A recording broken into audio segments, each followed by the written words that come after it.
Hello everyone, and welcome back to our little corner of history, where the past comes alive in the strangest, most surprising ways. Tonight, we are stepping into the roaring 1920s, a decade of jazz, speakeasies, flappers, and a fascination with modern life. But behind the glitter and dancing shoes, there was a strange obsession that many today would find shocking: people, especially women, turning to unusual and risky methods to lose weight. And yes, we are talking about tapeworms as diet aids. Before you grimace or giggle, let us set the scene. Imagine a world just a few generations ago, radios buzzing with the latest tunes, the streets alive with the rattle of automobiles, and neon signs flickering above crowded city sidewalks. This was a society caught between old traditions and the fast pace of modern life. The 1920s were thrilling, loud, and dazzling, but for many, there was also a hidden anxiety about appearances. Being thin was not just fashionable, it was a symbol of control, discipline, and social success. So, what did people do when conventional diets were not enough? Well, one of the most extreme methods involved tapeworms, parasites that live in the intestines. Yes, the same creatures that today we associate with illness or horror stories. In the 1920s, some people swallowed them in pill form or consumed eggs that would hatch inside the body, all in the hope that these worms would quietly eat away calories, leaving the person slimmer without much effort. It sounds like something out of a darkly comedic novel, but in the context of the time, it made a certain kind of sense. To understand why tapeworms became part of a modern diet, we need to understand the cultural obsession with thinness. During this era, body image and social status were tightly intertwined. A thin figure was more than beauty. It was morality, discipline, and sophistication all rolled into one. Magazines and advertisements reinforced this message constantly. Women who gained weight were subtly or sometimes openly criticized, while those who maintained a slim figure were praised, admired, and considered modern. This social pressure created fertile ground for extreme and sometimes dangerous solutions. Enter the tapeworm. Marketed as a clever, scientific, and almost effortless solution, tapeworm pills promised the ultimate dream: you could eat without consequence. No need for restrictive diets, long hours of exercise, or complicated routines. Just swallow a pill, and the parasite would do the rest. Of course, the reality was far from the promise. Tapeworms could cause nausea, digestive issues, weakness, and in severe cases, serious illness or death. Yet, the allure of quick results, combined with the social pressure to remain thin, drove many to take the risk. The marketing of tapeworm diets was fascinating in itself. Advertisements presented them as a cutting-edge scientific breakthrough, often featuring smiling, elegant women, confident in their slim silhouettes. These ads were everywhere: magazines, newspapers, and even word-of-mouth conversations among friends. The language was cheerful, encouraging, and light-hearted, deliberately masking the real dangers involved. It was a brilliant example of how fear and desire could be packaged into a consumer product. People were sold the idea that their bodies were projects to be managed, and that modern science could help them achieve impossible ideals. Interestingly, tapeworms were only one part of a larger trend. The 1920s saw an explosion of diet fads: powders, tonics, and miracle cures. Some encouraged women to skip meals entirely, replace food with cigarette smoking, or drink bizarre concoctions promising miraculous results.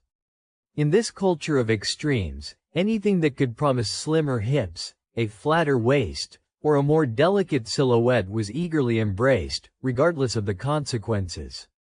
And because medical regulation was far laxer than today, people experimented with these methods openly, trusting advertisements, magazine articles, and gossip rather than verified science. What is striking is the social reinforcement these diets provided. Success, or even the illusion of success, was rewarded with compliments, attention, and admiration. Women who were visibly thinner were celebrated, often without anyone questioning the risks they had taken to achieve that appearance. This created a cycle where social validation outweighed health concerns, making extreme methods like tapeworms seem acceptable, even glamorous. But beyond the personal experience, there is a deeper lesson here. The story of tapeworm dieting highlights how society, culture, and commerce can influence people's relationship with their bodies. The desire to be slim was not purely individual, it was socially constructed, constantly reinforced by peers, media, and advertisements. And when society offers a solution that promises compliance with these ideals, people may risk their health to fit in. The tapeworm fad is also a reminder of how ideas that seem bizarre today were once normalized. To someone living in the 1920s, these diets were modern, scientific, and aspirational. To us, they are shocking, even disturbing, but understanding them gives us insight into the pressures and values of that time. History, after all, is not just a collection of facts. It is a window into the ways humans navigate fear, desire, and society's expectations. Even as the 1920s roared with jazz, speakeasies, and endless parties, behind the curtain there were young women and men quietly counting calories, experimenting with powders, and swallowing pills that might contain a living parasite. It is a world that feels alien today, yet it shaped the way diet culture evolved in the decades that followed. Many of the trends, fears, and marketing strategies from that era echo in modern wellness culture, reminding us that history often repeats itself in surprising ways. So tonight, as we explore the curious case of tapeworm dieting, we are not just telling a strange story from the past. We are also asking questions about how culture, advertising, and social pressure shape human behavior, sometimes leading to dangerous extremes, sometimes simply creating a moment of shared fascination. It is a story that is equal parts shocking and enlightening, showing us that even the most bizarre fads have roots in very human desires, the wish to belong, to look a certain way, and to feel in control of one's life. By the end of this journey, we will see that the 1920s obsession with tapeworms is more than just a weird historical footnote. It is a lens through which we can understand society's complicated relationship with appearance, health, and the promises of modern science. And while we may never personally try such methods, examining them helps us appreciate the challenges and pressures faced by people in the past and maybe even reflect on how much, or how little, has changed today. The 1920s was not just a decade of jazz and daring fashion. It was also a period of profound transformation inside homes. One of the most remarkable shifts was the introduction and rapid adoption of electric appliances, which dramatically altered daily life, particularly for women. These devices promised to simplify household chores, save time, and provide a level of convenience that previous generations could hardly imagine. But their impact went beyond mere convenience. They reshaped social expectations, domestic routines, and even the idea of modern living. Before the widespread use of electricity, household work was labor-intensive and time-consuming. Tasks like laundry, cooking, and cleaning required significant physical effort and consumed much of a woman's day. Clothes had to be scrubbed by hand, cooked meals took hours over wood or coal stoves, and dusting and sweeping were daily necessities. The advent of electric appliances began to shift this reality. Washing machines, electric irons, vacuum cleaners, and toasters emerged as symbols of modernity, efficiency, and technological progress. For the first time, domestic labor could be mechanized, promising more leisure time and reducing the physical strain that had defined home life for centuries. Electric washing machines were among the most revolutionary. Instead of scrubbing laundry by hand in cold water or heating water on a stove, women could now load clothes into a machine, set it in motion, and attend to other tasks while it worked. This mechanization of labor was not just a time saver, it represented a broader cultural shift. Housework was gradually moving from a physically grueling, constant responsibility to a task that could be partially delegated to machines. For many women, this offered a glimpse of freedom, the ability to reclaim hours of their day, and the potential to engage in education, social life, or hobbies. Cooking was similarly transformed. Electric stoves and ovens replaced wood or coal-fired ranges, providing more precise temperature control and faster heating. Toasters and electric kettles became common in middle-class households, making breakfast a simpler, quicker affair. These devices not only saved time but also changed the way people thought about meals and home life. Preparing food no longer required continuous attention, which allowed families to experiment with new recipes, enjoy more consistent cooking results, and devote energy to other pursuits. Vacuum cleaners, often advertised with slogans emphasizing health, efficiency, and modernity, radically changed cleaning routines. Dust, dirt, and allergens were easier to remove, reducing the physical strain of manual sweeping and beating rugs. In advertisements, smiling women were shown effortlessly gliding the vacuum across carpets, presenting an idealized image of domestic life. These ads did more than sell appliances, they sold a vision of the modern woman, competent, efficient, and in control of her household, yet still stylish and attractive.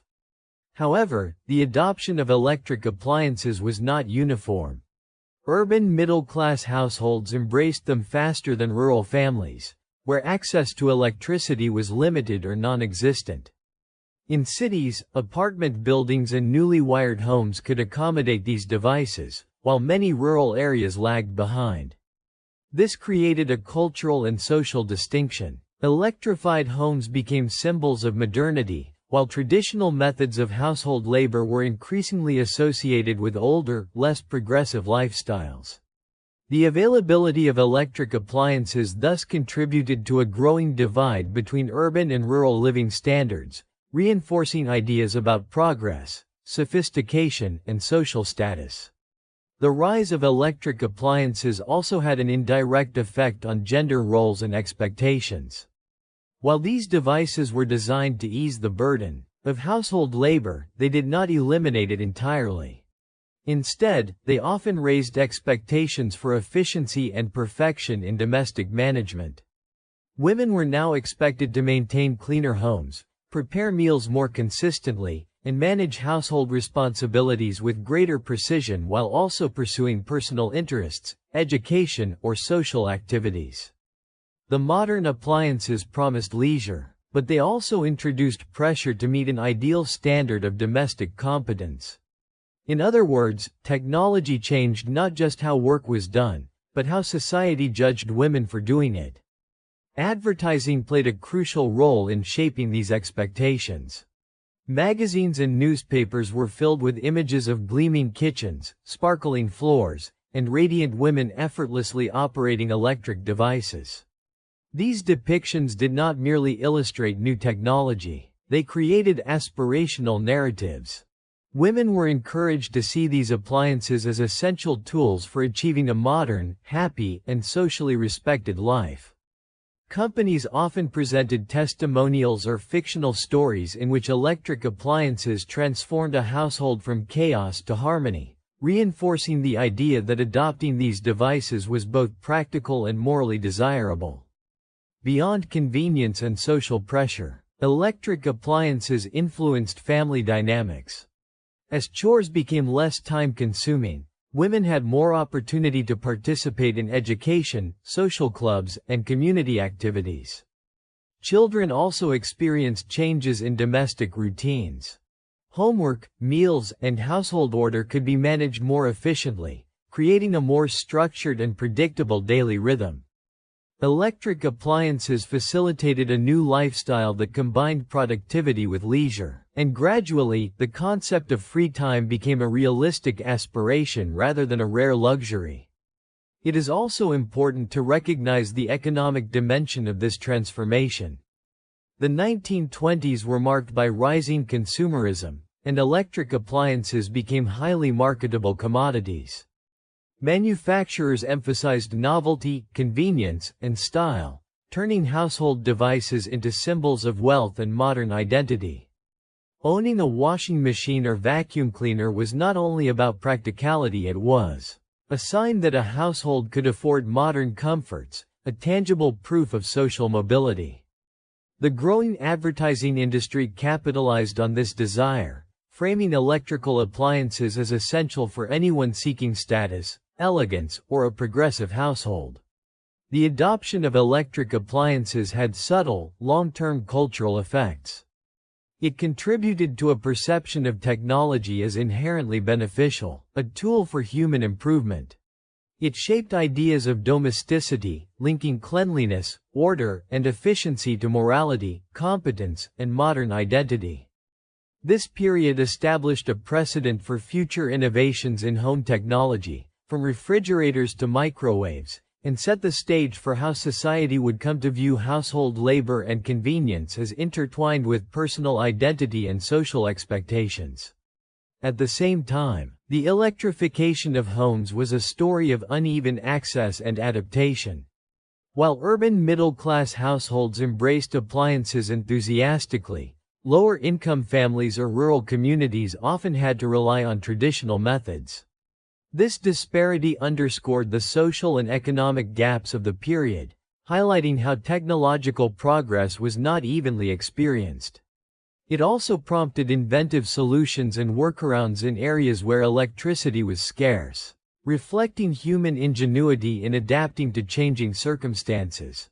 In retrospect, the rise of electric appliances in the 1920s was more than a technical advancement, it was a cultural revolution.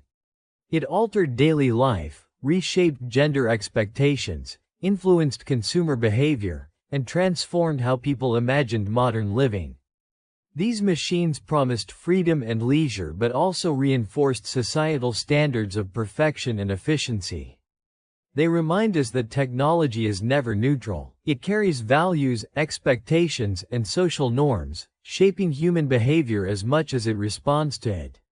By examining this period, we can see how a seemingly simple innovation, an electric washing machine, a toaster, a vacuum cleaner, had profound ripple effects across society. It was a time when technology promised to lighten the burdens of domestic labor, to elevate lifestyle standards, and to redefine the meaning of modern living. Yet it also introduced new pressures, new inequalities, and new ways for culture to measure worth and success. The story of electric appliances in the 1920s is therefore a story about human adaptation, ambition, and the intricate dance between innovation and societal expectation. Ultimately, the electrification of the home transformed the rhythm of life. Women could manage households more efficiently, families could enjoy greater comfort, and society could celebrate the marvels of modern technology. At the same time, these devices reflected the pressures, anxieties, and aspirations of the era. They were instruments of convenience and symbols of status, intertwined with ideals of progress, beauty, and control. In tracing this history, we gain a deeper understanding of the interplay between technology and culture, a relationship that continues to evolve in our own time, as every new device promises both liberation and expectation in equal measure. The 1920s marked a turning point in personal transportation, with the automobile emerging as both a symbol of freedom and a transformative force in urban life. Cars were no longer a luxury for the wealthy alone. Mass production and innovations in manufacturing, particularly Henry Ford's assembly line, made vehicles more affordable and accessible to the growing middle class. This expansion of personal mobility altered how people lived, worked, and interacted with their environment, fundamentally reshaping cities and the rhythm of daily life. Before the widespread adoption of automobiles, transportation in urban areas relied primarily on walking, horse-drawn carriages, or public transit systems such as trolleys and trains. Commuting was limited by distance, and the flow of goods, services, and people was tightly constrained. Cars introduced a new level of autonomy, enabling individuals to travel farther, faster, and on their own schedules. For the first time, people could live farther from work, explore new neighborhoods, or take weekend trips with relative ease. This newfound mobility influenced residential patterns, commercial development, and even leisure activities. Urban landscapes began to change in response to the automobile. Streets were widened, traffic signals installed, and parking spaces created to accommodate the growing number of vehicles. Cities evolved to prioritize vehicular movement, sometimes at the expense of pedestrian spaces. Suburban neighborhoods expanded as middle-class families sought more spacious homes and yards, facilitated by the ability to commute by car. This suburbanization marked the beginning of a long-term trend that would redefine urban planning, population distribution, and social geography in the decades to follow. The automobile also influenced economic patterns. Gas stations, repair shops, and roadside diners emerged to meet the needs of motorists, creating new industries and employment opportunities. Automobile ownership became a driver of consumer culture, with advertisements emphasizing speed, style, and modernity. Cars were not only practical tools, they were symbols of status, independence, and personal identity. Families proudly displayed their vehicles, and young people especially embraced cars as a means of autonomy, socialization, and courtship. The cultural significance of the automobile was closely tied to the emergence of youth culture in the 1920s. Teenagers and young adults found in cars a space of freedom, away from parental oversight and traditional social constraints. Automobiles became sites for social gatherings, dances, and dates, transforming how young people experienced independence. The car offered a private, mobile arena for exploration, self-expression, and even rebellion, highlighting the intersection between technology and changing social norms. However, the rapid growth of automobile use also brought challenges. Traffic accidents increased dramatically, prompting public concern and the introduction of traffic laws, driving tests, and safety campaigns.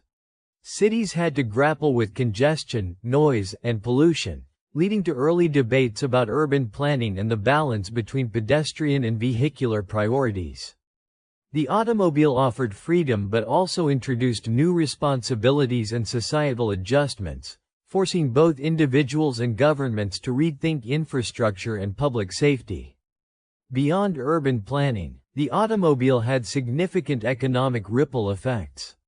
Industries connected to steel, rubber, glass, and petroleum expanded to meet the demands of car production and maintenance.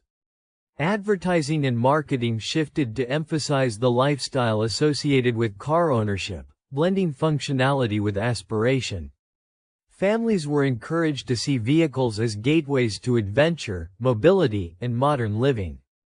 The car was no longer merely a means of getting from point A to point B. It became a cultural artifact, embodying dreams, aspirations, and progress. The expansion of automobile travel also changed leisure and tourism. Road trips became increasingly popular, with families venturing beyond their immediate surroundings for vacation or recreation. Scenic routes, motels, and roadside attractions developed in response to this mobility, creating a new form of domestic tourism. The ability to explore landscapes, visit distant relatives, or attend cultural events reshaped the concept of leisure time. Regions previously considered remote or inaccessible became part of a growing national network of travel, linking communities in ways that had been unimaginable in previous generations. Automobiles also had a profound impact on gender dynamics. For women, driving offered a degree of independence and visibility that challenged traditional roles. Women drivers gradually gained social acceptance, particularly among middle-class families, though stereotypes and resistance persisted. Cars allowed women to manage errands, commute to work, and participate in social life with greater freedom. The automobile was, in this sense, both a practical tool and a symbol of evolving gender expectations, reflecting broader societal shifts in mobility, autonomy, and agency. The influence of automobiles extended into urban design and architecture. Garages became a standard feature in residential planning, driveways and parking lots reshaped neighborhoods, and cities invested in roads, bridges, and highways to support vehicular traffic. Businesses adapted as well, with retail and service establishments increasingly located near major thoroughfares to capture the attention of motorists. The car reshaped not just movement, but the physical form of communities, integrating mobility into the very structure of urban life. The automobile also facilitated social connectivity in ways that were previously impossible. Individuals could maintain relationships across greater distances, access educational and cultural opportunities, and engage in broader social networks. The ability to travel independently transformed both family life and community engagement, allowing people to participate more fully in social, civic, and economic activities. Communities became less insular, as mobility expanded the reach of everyday life and broadened horizons for individuals and families alike. At the same time, the growth of the automobile highlighted inequalities in access and experience. While middle and upper-class families embraced car ownership, lower-income households often remained dependent on public transit or walking. This disparity reinforced social and economic hierarchies, demonstrating that technology could simultaneously liberate and divide. The benefits of mobility were not universal, and the automobile became a marker of privilege as much as freedom. In examining the automobile's impact, it is clear that it did more than transform transportation. It reshaped the tempo and structure of everyday life. Commuting, shopping, leisure, and socialization were all influenced by the presence of cars. Families could live farther from work, explore new areas for recreation, and structure their days around flexible schedules made possible by personal vehicles. The rhythm of cities, towns, and neighborhoods shifted, reflecting the ways in which mobility shapes human experience. Ultimately, the rise of the automobile in the 1920s illustrates the complex interplay between technology, culture, and society. Cars provided freedom and convenience, redefined urban landscapes, and influenced gender roles, social interaction, and economic patterns. Yet they also introduced challenges, responsibilities, and inequalities, reminding us that technological progress is never purely beneficial or neutral. The automobile became a defining feature of modern life, setting the stage for decades of innovation, societal change, and debates about mobility, infrastructure, and urban planning.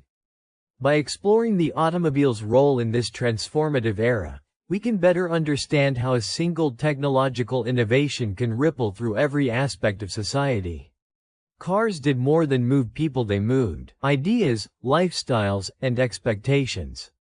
They reshaped neighborhoods, leisure habits, family dynamics, and gender norms. They became symbols of independence, markers of status, and instruments of cultural change. The story of the automobile in the 1920s is thus a story of progress, adaptation, and the enduring influence of technology on human life, a narrative that continues to evolve even today as we navigate new forms of mobility, energy, and urban planning. The 1920s, often called the Roaring Twenties, was an era defined not only by economic growth and technological innovation but also by a profound transformation in popular entertainment. This period witnessed an explosion of new cultural forms, fueled by urbanization, technological advances, and the changing tastes of a more mobile and affluent population. Entertainment shifted from localized, community-based forms to mass culture accessible to a nationwide audience, forever altering the ways people experienced leisure, creativity, and social engagement. One of the most striking features of this era was the rise of cinema. Movies transitioned from short, silent reels shown in small theaters to feature-length productions that captivated audiences on a massive scale. Hollywood emerged as the global center of film production, and the star system created celebrities whose images and lifestyles fascinated the public. Movie theaters became central hubs of social life, offering a shared space where individuals from different backgrounds could gather, laugh, cry, and be transported into imaginative worlds. The advent of talkies in the late 1920s further revolutionized film, combining visual spectacle with dialogue, music, and sound effects to create a richer, more immersive experience. Cinema was not the only form of entertainment undergoing transformation. Music and dance flourished during the 1920s, with jazz at the forefront of popular culture. Originating in African American communities, jazz spread rapidly through cities, shaping nightclubs, dance halls, and social gatherings. The syncopated rhythms, improvisation, and energy of jazz symbolized the spirit of the decade. Vibrant, daring, and modern. Dance crazes such as the Charleston and the Lindy Hop became national phenomena, allowing young people to express freedom, individuality, and rebellion through movement. Music and dance were not just leisure activities, they were vehicles for cultural exchange, social commentary, and the redefinition of generational identity. The radio, another transformative technology, brought mass entertainment into homes across the country. Families could listen to news, music, serialized dramas, and comedy programs without leaving their living rooms. This development democratized access to information and culture, connecting urban and rural populations through a shared auditory experience. Radio broadcasts created a sense of immediacy and intimacy, with listeners developing attachments to announcers, performers, and serialized stories. The medium also shaped consumer culture, as advertisers recognized its potential to reach a vast audience and influence tastes, preferences, and buying behavior. The 1920s also marked a shift in literature and the arts, reflecting changing social values and attitudes. Writers like F.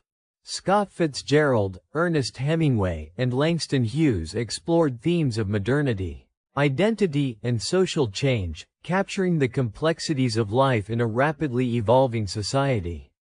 The Harlem Renaissance, a cultural movement centered in New York City's Harlem neighborhood, celebrated African American art, literature, and music while challenging racial stereotypes and asserting the value of Black cultural contributions. Artistic innovation was not limited to writing. Visual arts, theater, and architecture also evolved, reflecting the dynamic, forward-looking spirit of the decade. Nightlife and urban culture underwent dramatic transformations during this period. Cities became centers of entertainment, with speakeasies, jazz clubs, and dance halls offering spaces for social interaction, experimentation, and enjoyment. The Prohibition era, which banned the production and sale of alcohol, paradoxically fueled the growth of underground establishments and illicit networks. These spaces provided opportunities for diverse social groups to mingle, fostering cross-cultural exchange and challenging traditional norms of behavior. Urban nightlife became a laboratory for modern social life, where music, fashion, and attitudes intersected in new and exciting ways. Sports also gained prominence as a form of mass entertainment. Figures like Babe Ruth and Jack Dempsey became household names, embodying the spirit of competition, skill, and public fascination. Stadiums, radio broadcasts, and newspapers brought sports to a wide audience, creating shared cultural moments and national heroes.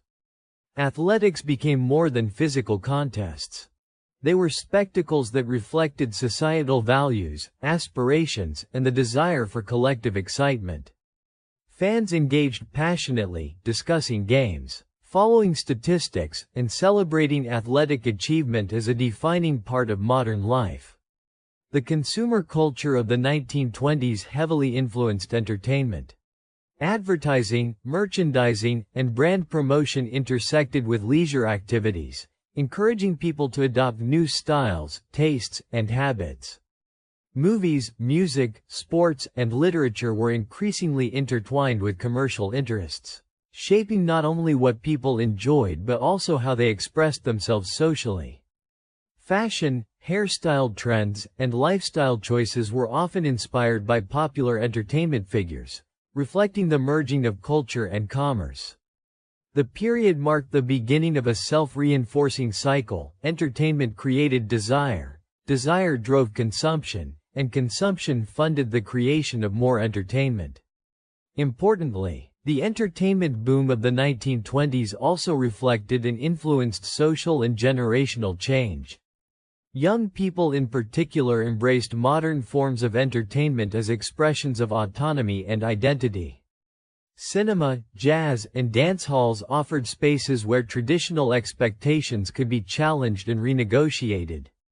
The contrast between urban, modern lifestyles and rural, conservative values highlighted tensions that shaped politics, social policy, and cultural debates. Entertainment became a mirror of broader societal transformation, offering insights into aspirations, anxieties, and the negotiation of modern life. Technological innovation continued to amplify these changes. Advances in recording, projection, and broadcasting allowed entertainment to reach new audiences with unprecedented speed and clarity. The combination of film, radio, and live performance created a multi-layered cultural ecosystem, where experiences could be shared, repeated, and adapted. This interconnectivity expanded the influence of entertainment, making it a powerful force in shaping public opinion, social norms, and national identity. The 1920s laid the groundwork for the modern entertainment industry, where media, technology, and culture are inextricably linked. While the decade was characterized by excitement and innovation, it also revealed challenges and contradictions. The commercialization of entertainment raised questions about artistic integrity, cultural representation, and the influence of corporate interests on taste.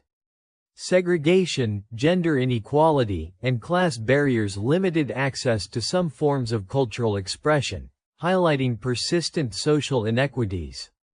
The very technologies that democratized entertainment also concentrated power in certain hands, creating a dynamic of both inclusion and exclusion.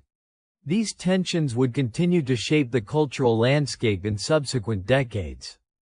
The impact of 1920s entertainment extended far beyond leisure.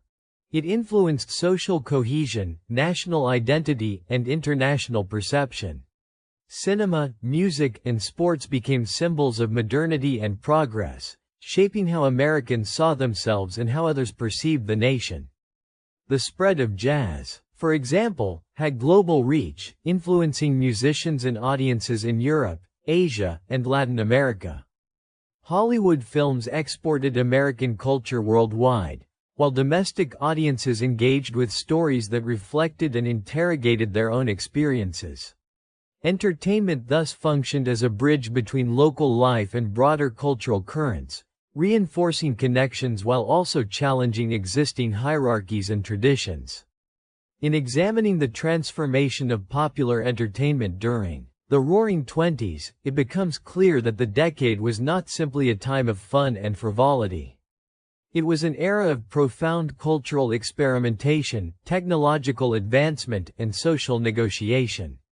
Cinema, music, radio, literature, sports, and nightlife collectively reshaped how people spent their time, expressed themselves, and connected with others. These changes reflected broader shifts in economy, technology, and society, demonstrating how entertainment is both a product and a driver of historical transformation. Ultimately, the entertainment revolution of the 1920s laid the foundation for the modern cultural landscape, where media, technology, and social life are deeply intertwined.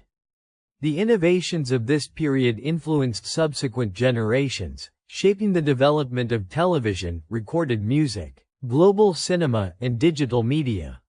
Understanding this era illuminates the enduring power of entertainment to shape human experience, connect diverse populations, and reflect the spirit of its time.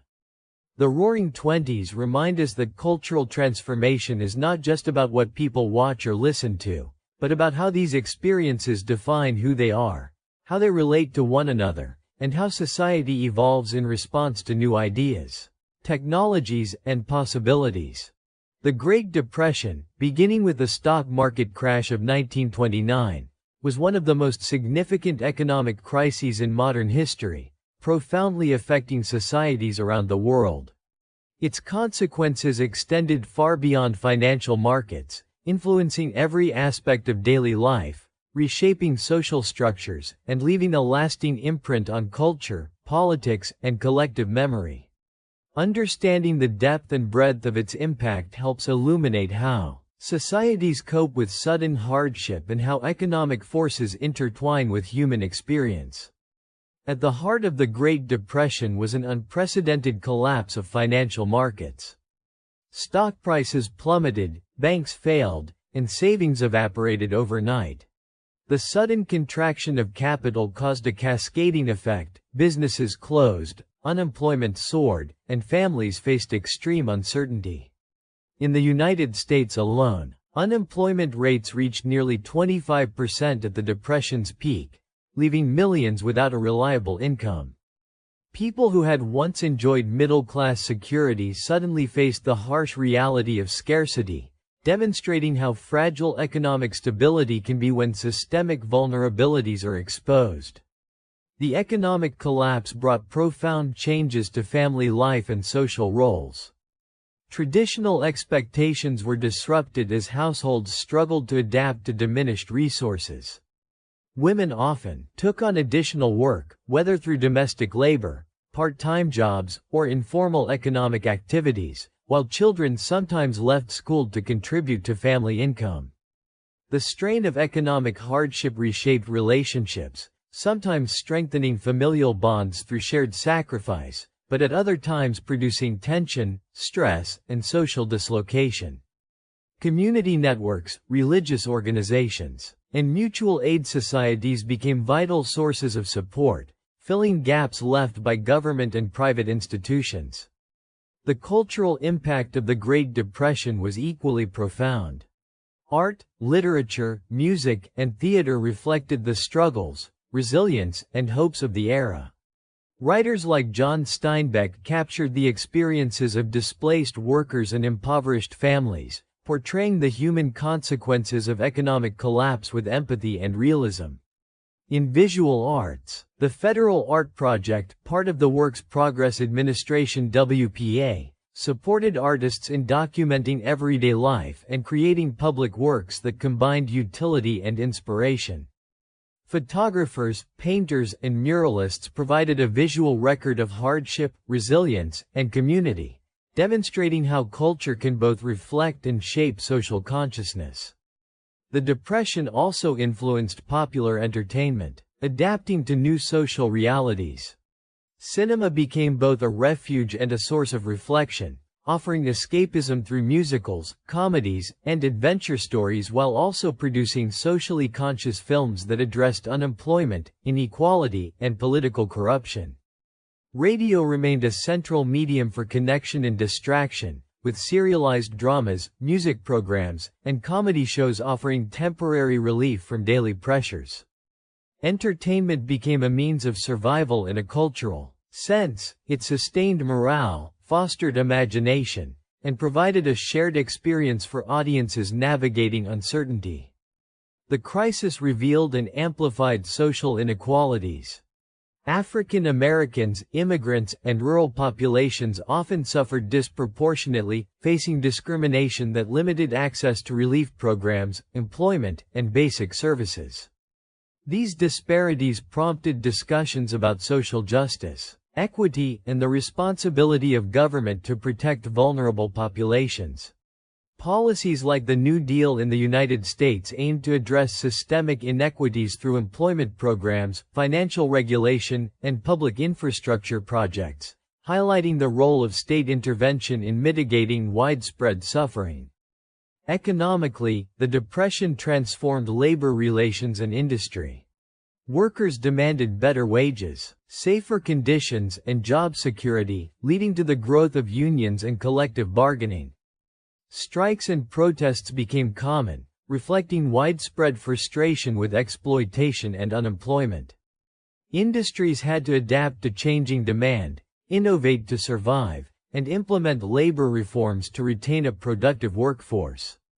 This period marked a turning point in the relationship between labor, capital, and government, setting the stage for modern labor protections and industrial regulation.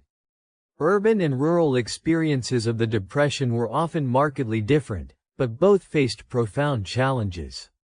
Cities confronted overcrowding, homelessness, and food insecurity, while rural areas suffered from declining agricultural prices, droughts, and soil erosion, particularly in regions like the American Midwest during the Dust Bowl. Migration became a common response, as families left devastated farms for urban centers in search of work, creating new demographic patterns and influencing cultural identity.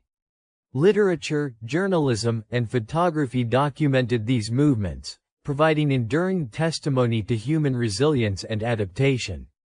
The global dimensions of the Great Depression cannot be overlooked. While the United States is often central in discussions, the economic crisis had ripple effects worldwide, triggering bank failures, trade collapses, and political instability in Europe, Latin America, and Asia. Countries struggled with deflation, unemployment, and declining export markets, prompting debates about economic policy, monetary reform, and international cooperation. The Depression highlighted the interconnectedness of the modern economy and the ways that financial crises in one nation can have far-reaching consequences. The political consequences of the Depression were also significant. Economic hardship fueled the rise of new political movements and ideologies, some advocating social reform, others radical change. Governments were pressured to provide direct relief, regulate markets, and protect citizens from systemic collapse. Policies introduced during this era reshaped the relationship between state and society, introducing concepts like social security, unemployment insurance, and public works programs. These interventions reflected a broader recognition that economic stability is essential not only for individual welfare but also for social cohesion and national security. Culturally, the Great Depression left a lasting legacy. Music like blues and folk songs captured the pain and perseverance of ordinary people, while literature and theater explored themes of justice, struggle, and moral responsibility. Humor, irony, and satire became coping mechanisms, allowing people to confront hardship with creativity and resilience. Public art and architecture reflected both functionality and aesthetic innovation, demonstrating that culture can thrive even amid scarcity and constraint. The period showed that adversity often stimulates new forms of expression and community engagement. The psychological impact of the Depression was profound. People experienced anxiety, uncertainty, and a sense of loss, which influenced behavior, decision-making, and social norms. Savings, spending, and work habits were reshaped by the trauma of financial instability, while social trust and optimism were tested. Communities relied on mutual support, local initiatives, and shared cultural experiences to maintain morale and solidarity. Stories, films, music, and visual art became tools for processing experience, reinforcing identity, and maintaining hope during prolonged hardship. By examining the Great Depression's economic, social, and cultural dimensions, it is evident that the crisis was not merely a financial event but a transformative historical moment. It reshaped relationships between individuals, communities, and institutions, highlighting the vulnerabilities of modern economies while demonstrating human resilience and adaptability. The era fostered innovations in policy, culture, and social organization that continued to influence subsequent generations, illustrating the interplay between adversity and progress. Ultimately, the Great Depression serves as a reminder that economic challenges extend far beyond numbers and statistics. They affect daily life, relationships, cultural expression, and societal values. Understanding this period requires considering both the material realities of scarcity and the human responses of creativity, solidarity, and perseverance. By reflecting on this history, we gain insight into how societies navigate crises, how culture responds to hardship, and how collective memory shapes future generations.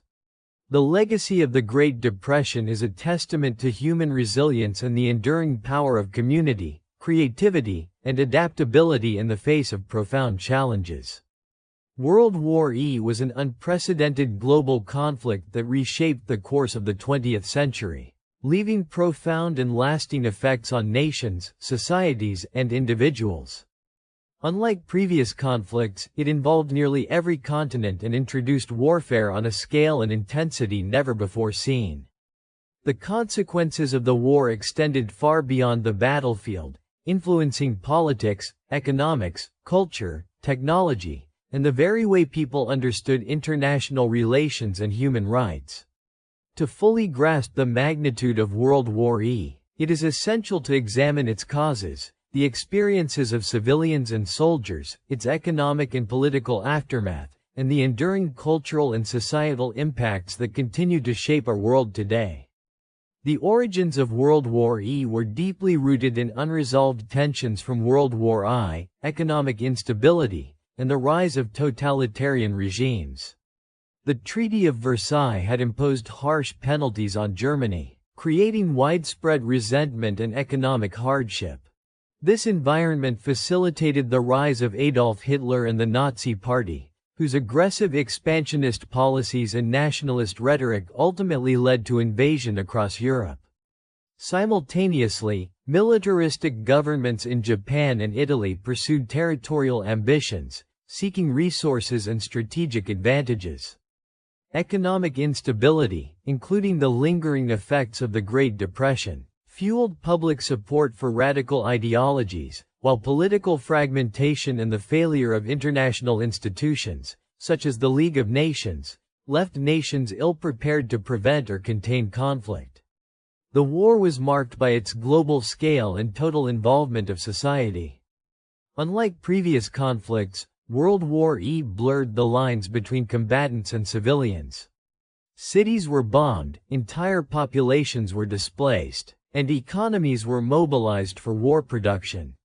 Civilians endured air raids, food shortages, forced labor, and the horrors of occupation.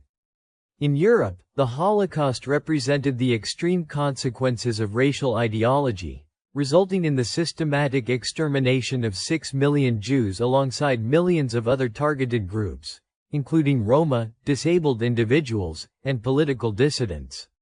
In Asia, atrocities such as the Nanjing Massacre and Japanese military campaigns caused widespread suffering and death, leaving deep scars on affected communities.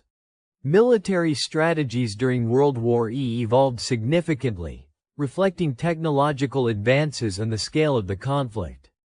Mechanized warfare, aerial bombing campaigns, naval battles, and amphibious operations redefined how wars were fought. The introduction of tanks, aircraft carriers, and long-range artillery changed battlefield dynamics, while intelligence efforts, including code-breaking and espionage, played critical roles in shaping outcomes. The development of the atomic bomb by the United States brought a new era of warfare, demonstrating the potential for unprecedented destruction and fundamentally altering international power dynamics. Economically, World War I demanded total mobilization. Nations redirected industrial capacity toward war production, creating new employment opportunities while exhausting resources. Women entered the workforce in unprecedented numbers, taking on roles traditionally reserved for men, who were often conscripted into military service. In the United States, programs like the Rosie the Riveter initiative symbolized both the practical and cultural shifts occurring on the home front. Across Europe and Asia, economies were strained to their limits, with rationing, conscription, and resource scarcity affecting daily life. Despite these hardships, wartime production also fostered innovation, laying the groundwork for post-war technological advancement and economic recovery. The social consequences of the war were equally profound. Families were disrupted, communities were fractured, and migration became a central feature of post-war life. Refugees and displaced persons, including Holocaust survivors and those fleeing conflict zones, faced enormous challenges in rebuilding their lives. The war also highlighted issues of gender, race, and class, as marginalized groups contributed significantly to the war effort and demanded greater recognition and rights. These experiences catalyzed social change, influencing movements for civil rights, gender equality, and decolonization in the decades that followed. Politically, the end of World War I marked a dramatic reshaping of the global order. Europe was devastated, necessitating extensive reconstruction efforts and the creation of institutions like the United Nations to prevent future conflicts. The United States and the Soviet Union emerged as superpowers, initiating a new era of geopolitical rivalry known as the Cold War. Former colonies and occupied territories sought independence, leading to waves of decolonization across Africa, Asia, and the Middle East. The war demonstrated both the destructive potential of international conflict and the urgent need for cooperative frameworks to maintain global stability. The cultural legacy of World War I is vast. Literature, film, music, and art reflected the trauma, heroism, and moral dilemmas of the period. Writers and journalists documented both battlefield experiences and civilian suffering, while filmmakers explored the psychological and ethical dimensions of war. Iconic works such as wartime propaganda, documentary films, and post-war novels preserved collective memory and helped societies process grief and loss. Music provided both solace and motivation, from patriotic marches to haunting compositions reflecting the tragedy of the era. The arts served not only as documentation but also as a medium for reflection, education, and remembrance. Education and collective memory also became central to understanding the war's impact. Schools, museums, memorials, and public ceremonies ensured that future generations would learn about the causes, events, and consequences of World War I. Memorialization of the Holocaust, the Pacific battles, and the European Front became essential in fostering historical consciousness and promoting values of tolerance, human rights, and international cooperation. Public history initiatives emphasized the importance of learning from past mistakes to prevent future atrocities, reinforcing the ethical dimensions of historical study. The war also accelerated scientific and technological progress. The necessity of innovation for military purposes led to advancements in medicine, aviation, computing, and engineering. Radar and sonar technologies, early computers, synthetic materials, and medical breakthroughs such as penicillin had immediate wartime applications and long-term benefits for civilian society. The Manhattan Project, while controversial for its ethical implications, exemplified the intersection of science, state power, and global consequences, shaping post-war debates about the use and control of advanced technology. Psychologically, the global conflict left deep and lasting scars. Soldiers experienced trauma from combat, while civilians endured displacement, occupation, and loss of loved ones. Post-war societies grappled with the challenge of reintegration, rehabilitation, and the creation of social services to address widespread suffering. Mental health awareness and support systems began to expand in response, reflecting a growing recognition that recovery from war required attention to both material and psychological needs. In conclusion, World War I was more than a military confrontation. It was a transformative global event that reshaped politics, society, culture, and human understanding. Its consequences, economic, social, political, technological, and cultural, continue to resonate in contemporary life. The war demonstrated both the destructive potential of conflict and the resilience of human societies in the face of unprecedented challenges. By examining the global consequences of World War I, we gain insight into how nations recover from catastrophe, how societies adapt to change, and how collective memory shapes future generations. Its legacy reminds us of the interconnectedness of humanity and the enduring responsibility to learn from history to promote peace, justice, and sustainable development. Following the devastation of World War I, the world entered a new era defined not by direct large-scale warfare but by ideological rivalry, political tension, and the constant threat of nuclear confrontation. This period, known as the Cold War, lasted roughly from 1947 to 1991 and fundamentally shaped international relations, domestic policies, technological advancement, and cultural life around the globe. Unlike previous wars, the Cold War was characterized by its indirect nature. Nations did not usually engage in direct combat against one another on a global scale, but conflicts erupted through proxy wars, political maneuvering, espionage, and economic competition. Understanding the Cold War requires examining its causes, key events, global impact, and long-term consequences on both geopolitics and society. The origins of the Cold War can be traced directly to the aftermath of World War I. As Europe lay in ruins, two superpowers emerged, the United States and the Soviet Union. These nations possessed not only significant military capabilities but also contrasting ideologies: democracy and capitalism on one side, communism and state socialism on the other. While the Allies had fought together against a common enemy, wartime cooperation dissolved into suspicion and competition once the Nazi threat was eliminated. Disagreements over the post-war fate of Eastern Europe, the division of Germany, and the establishment of political and economic systems highlighted the ideological divide. The Soviet Union sought to secure a buffer zone of friendly governments in Eastern Europe to protect itself from future invasions, while the United States aimed to promote free markets and prevent the spread of communism worldwide. These conflicting visions set the stage for decades of tension. The Cold War was marked by strategic competition across multiple spheres, including military, political, economic, technological, and cultural arenas.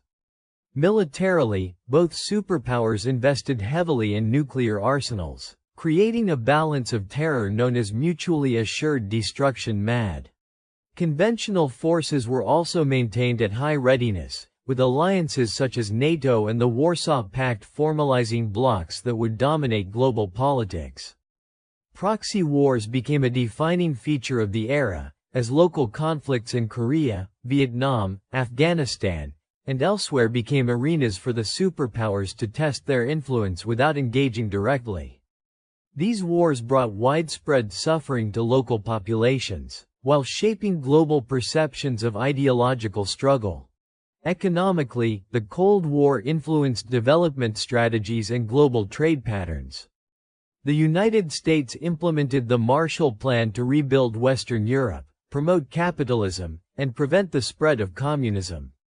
Meanwhile, the Soviet Union attempted to consolidate control over Eastern Europe through economic integration and state-directed development.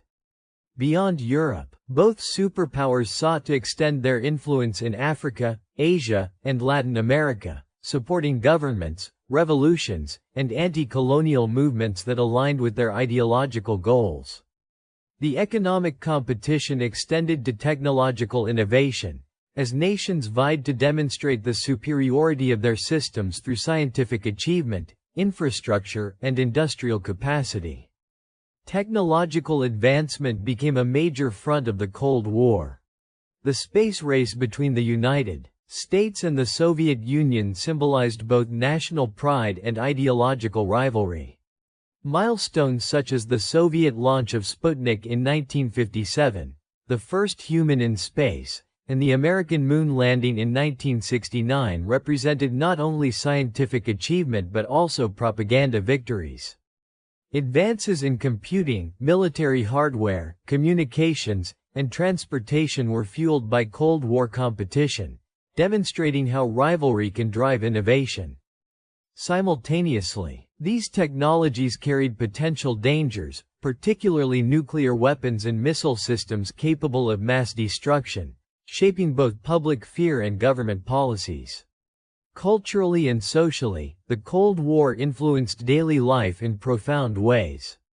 Propaganda, media, education, and popular culture became instruments of ideological influence.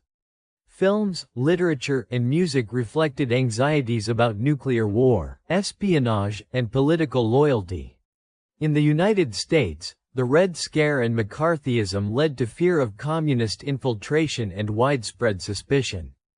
In the Soviet Union, censorship and state-directed media reinforced government narratives while suppressing dissent.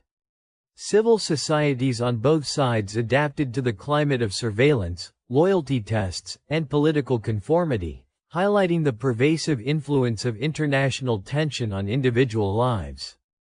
Diplomacy during the Cold War was a delicate balancing act.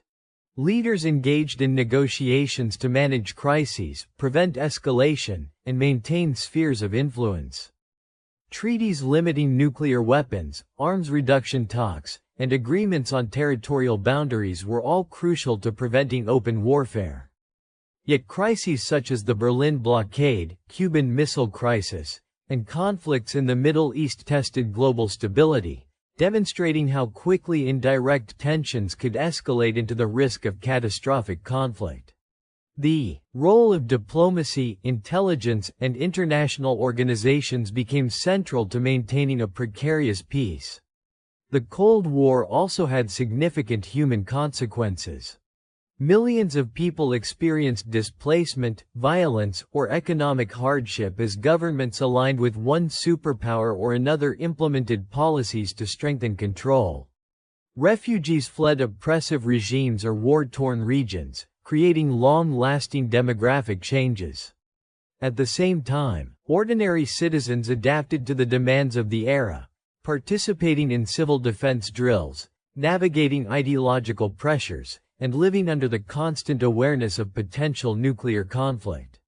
Education, career choices, and even leisure activities were influenced by the broader geopolitical climate, illustrating the pervasive reach of global tension into personal life. Ideologically, the Cold War shaped global perceptions of freedom, justice, and governance. Democracies and communism were presented as mutually exclusive systems, each claiming moral superiority and promising societal advancement. Debates over human rights, economic opportunity, and political participation were deeply influenced by this rivalry, affecting not only policy but also public consciousness. International organizations such as the United Nations, the World Bank, and regional alliances reflected the struggle to mediate conflict while promoting development, stability, and cooperation. The ideological dimension of the Cold War thus extended beyond government rhetoric, influencing culture, law, and ethical discourse. The collapse of the Soviet Union in 1991 marked the end of the Cold War, but its legacy continues to shape the modern world. Former communist states transitioned to market economies and democratic governance, although the process was uneven and fraught with challenges. International borders, alliances, and institutions created during the Cold War era still influence geopolitics today. Military doctrines, nuclear policies, and intelligence networks established during this period remain operational, reflecting both the enduring importance of preparedness and the lessons learned from decades of indirect confrontation. Culturally, the Cold War left a rich archive of literature, film, music, and art that continues to inform how societies understand conflict, ideology, and resilience. In conclusion, the Cold War was a transformative period in world history, characterized by ideological conflict, global tension, technological advancement, and cultural adaptation. Its indirect yet pervasive influence shaped politics, economics, society, and culture on every continent. The conflict demonstrated that war is not always fought on battlefields alone. Competition for ideas, influence, and innovation can have equally profound consequences. By examining the Cold War, we gain insight into the complexities of global politics, the interconnectedness of nations, and the enduring impact of ideology on both public policy and individual lives. The lessons of the Cold War remain relevant today, reminding us of the power of diplomacy, the dangers of polarization, and the importance of preparing for both visible and invisible forms of conflict. The mid-20th century witnessed one of the most transformative shifts in world history, the dismantling of European empires and the emergence of newly independent nations across Asia, Africa, and the Caribbean. This process, known as decolonization, fundamentally reshaped global politics, economics, and society. It marked the end of centuries-long imperial domination, yet the transition was far from simple. The end of colonial rule brought new opportunities for self-determination but also challenges of governance, identity, economic development, and international recognition. Understanding decolonization requires exploring the causes, major events, key figures, global impact, and the enduring legacies that continue to influence contemporary international relations. Decolonization did not occur in isolation. It was deeply connected to the global context of the post-World War II era. The war had weakened European powers both economically and militarily. Countries like Britain, France, and the Netherlands faced tremendous strain from rebuilding their economies and maintaining political stability at home. Simultaneously, the war had exposed the hypocrisy of colonial domination. European powers had fought against fascist ideologies abroad while maintaining control over colonies that were denied the same freedoms they claimed to defend. This contradiction fueled anti-colonial sentiment and provided moral and political justification for independence movements. The rise of nationalism in colonized regions was a central force driving decolonization. In many territories, local leaders, intellectuals, and grassroots movements mobilized populations around the idea of self-rule and cultural pride. Figures such as Mahatma Gandhi in India, Kwame Nkrumah in Ghana, Sukarno in Indonesia, and Jomo Kenyatta in Kenya became symbols of resistance against imperial domination. Their strategies varied. Some advocated nonviolent civil disobedience, while others pursued armed struggle or political negotiation. Regardless of approach, these movements sought to assert sovereignty, protect cultural heritage, and create political institutions that reflected the aspirations of their people. The decolonization process was uneven and shaped by both the policies of colonial powers and the resilience of local movements. India's independence in 1947, achieved largely through nonviolent resistance, became a model for other countries, while violent struggles in Algeria, Vietnam, and Kenya highlighted the costs and complexities of liberation. The post-war international order, including institutions like the United Nations, provided platforms for newly independent nations to assert their sovereignty and demand recognition. The UN's emphasis on human rights, self-determination, and anti-colonialism added legitimacy to independence movements and pressured colonial powers to negotiate transitions of power. Decolonization was not only a political process but also an economic and social transformation. Newly independent nations inherited systems designed for extraction rather than development. Colonies had been structured to supply raw materials to imperial powers, often with limited infrastructure or investment in local economies. This left new governments facing the dual challenge of economic development and social reconstruction. Efforts to build education systems, healthcare, transportation, and industry became central to national agendas, though progress was often constrained by lack of capital, political instability, and global economic dependencies. Global geopolitics further complicated the decolonization process. The Cold War intersected with independence movements, as the United States and the Soviet Union sought to expand their influence in newly independent nations. Leaders were often forced to navigate international pressures, balancing alignment with superpowers while attempting to maintain sovereignty. Some countries joined the non-aligned movement, seeking to resist domination by either bloc while advocating for collective development, disarmament, and global equality. This movement demonstrated how decolonization was not just about ending imperial rule but also about establishing a voice for the global South in world affairs. The cultural dimension of decolonization was equally significant. Independence movements often emphasized reclaiming language, history, and identity that had been suppressed under colonial rule. Literature, music, and art flourished as expressions of national pride and resistance. Educational curricula were reoriented to reflect local histories and perspectives, fostering a sense of belonging and cultural continuity. At the same time, decolonization sometimes ignited internal debates about ethnic, religious, or linguistic identities, especially in regions where colonial boundaries had grouped diverse populations together. Managing these internal divisions became a major challenge for new governments seeking to forge national unity. Social changes during decolonization were profound. Women played critical roles in independence movements, contributing to political activism, education, and community organization.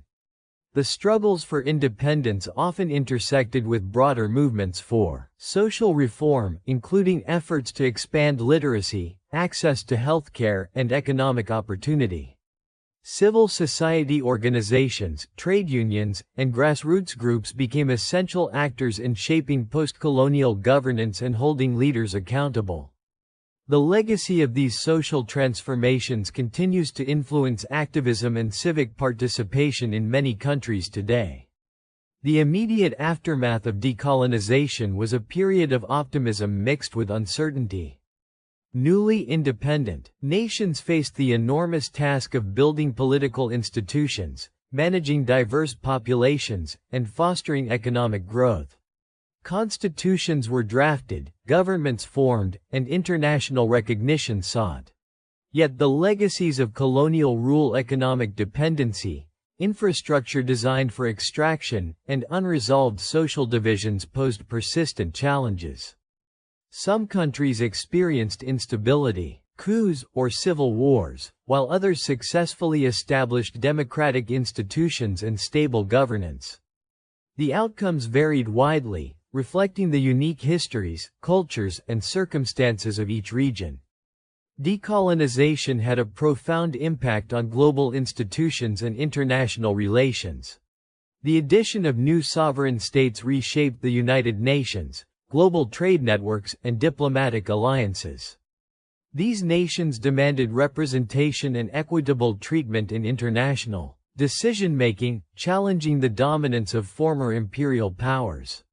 Global attention shifted toward issues of development, poverty reduction, and human rights, signaling a new era in which the voices of previously marginalized populations could influence international policy. The post-colonial world was thus not only a collection of new nations but also a more complex and interconnected global system. In conclusion, decolonization represented a seismic shift in world history. It ended centuries of imperial control, enabled millions to assert their right to self-determination, and created new political, economic, and cultural landscapes. While the process was fraught with challenges, including political instability, economic dependency, and social division, it also brought unprecedented opportunities for nation-building, cultural revival, and global participation. The legacy of decolonization continues to shape contemporary geopolitics, development, and international cooperation, reminding us that the struggles for freedom and self-determination are enduring forces in human history. By studying this period, we gain insight into the complexities of governance, the resilience of societies, and the ongoing quest for justice, equality, and sovereignty in a rapidly changing world. The Cold War stands as one of the most defining periods of the 20th century, shaping the political, economic, and cultural landscape of the world for nearly half a century. Unlike traditional wars fought on battlefields, the Cold War was primarily an ideological and geopolitical struggle between two superpowers, the United States, representing capitalism and liberal democracy, and the Soviet Union, representing communism and a state-controlled economy. This rivalry influenced virtually every corner of the globe, from Europe and Asia to Africa and Latin America, affecting governments, economies, societies, and individuals. Understanding the Cold War requires an exploration of its origins, key events, ideological clashes, proxy conflicts, and enduring impacts on global politics and everyday life. The origins of the Cold War can be traced to the immediate aftermath of World War I. Though the United States and the Soviet Union had been allies against Nazi Germany, their alliance was rooted in convenience rather than shared ideology or mutual trust.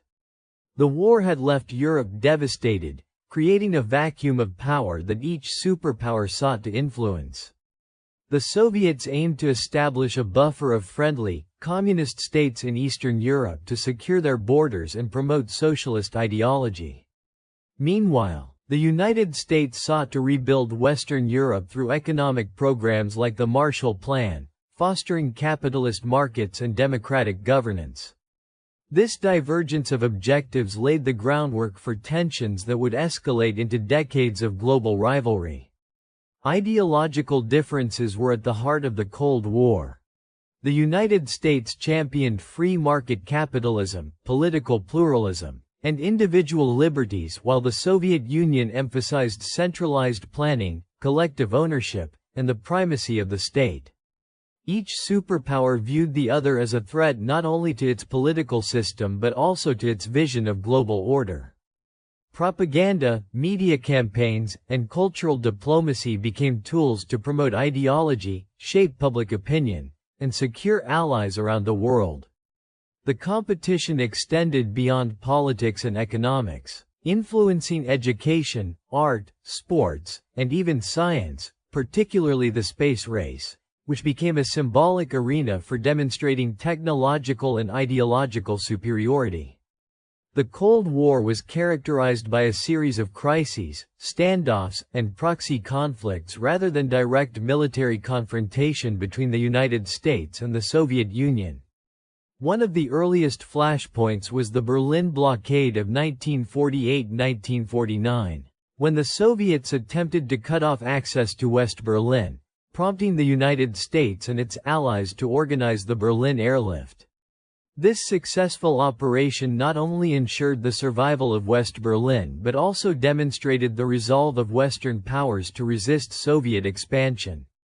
Other major crises included the Korean War, the Cuban Missile Crisis, and the Vietnam War, each highlighting the global stakes of the Cold War and the willingness of superpowers to project influence through local conflicts. Nuclear weapons and the threat of mutually assured destruction played a defining role in Cold War dynamics.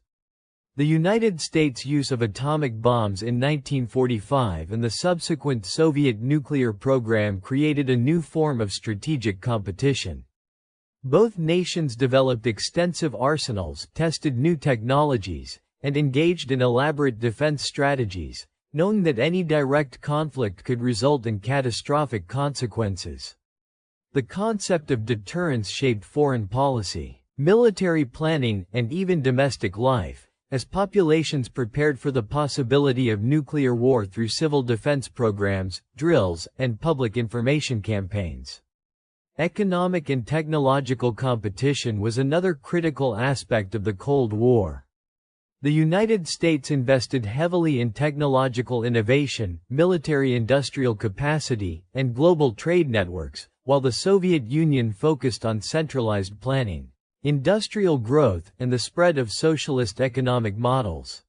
The space race symbolized both ideological and technological rivalry, culminating in landmark achievements such as the Soviet launch of Sputnik in 1957 and the United States landing on the Moon in 1969. These milestones were not merely scientific. They were powerful demonstrations of national capability, prestige, and the supposed superiority of each system. The Cold War also extended into cultural and social realms. Governments used education, art, film, and sports as tools of influence.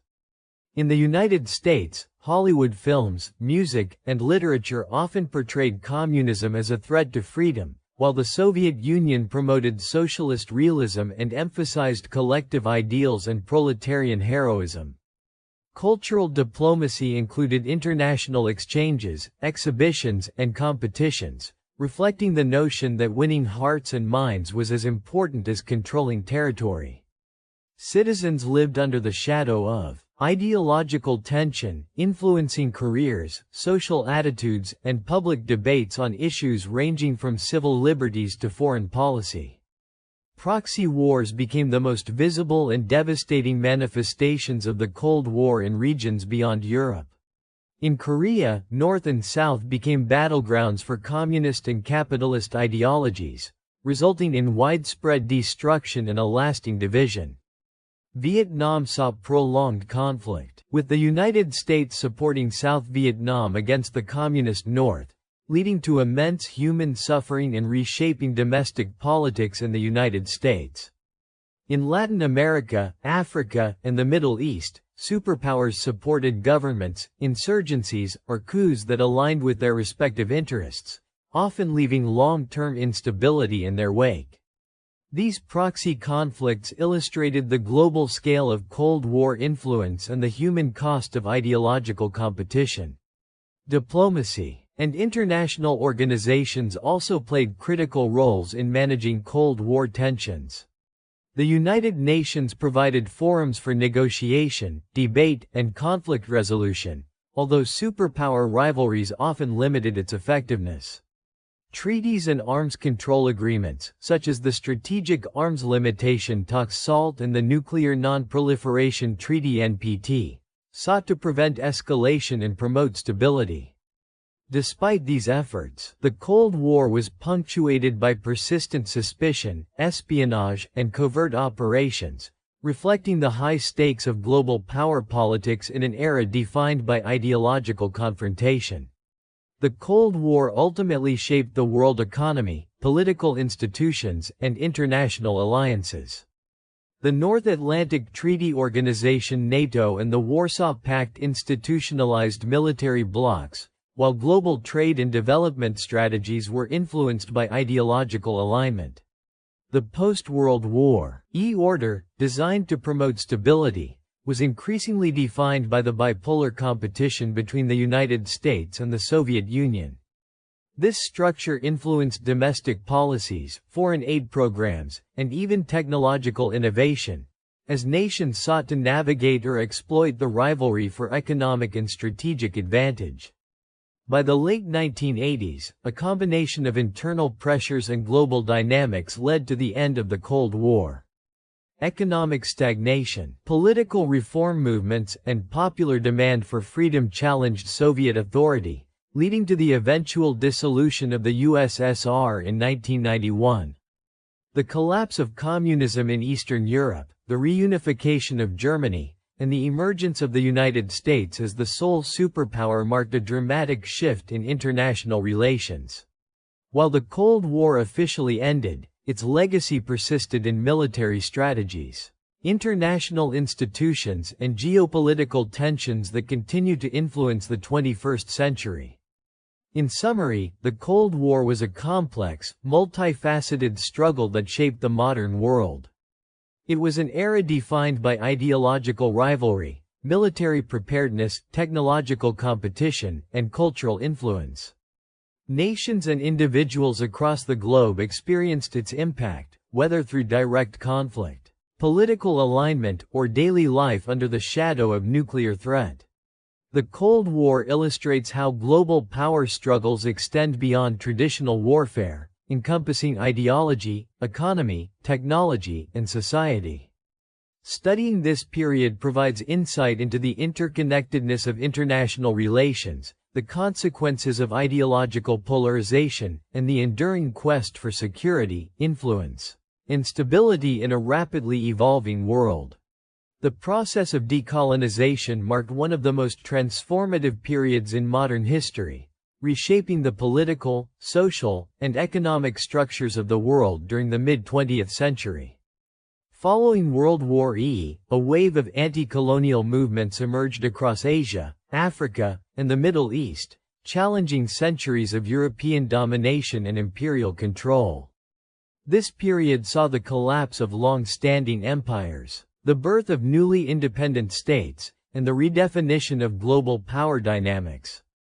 Understanding decolonization involves examining the historical roots of imperialism, the impact of global conflicts, the rise of nationalist movements, the challenges faced by new nations, and the lasting influence of colonial legacies on international relations and development.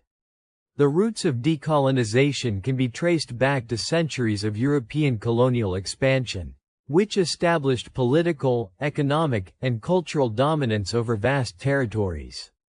By the early 20th century, empires such as the British, French, Dutch, and Portuguese controlled large portions of Africa, Asia, and the Caribbean.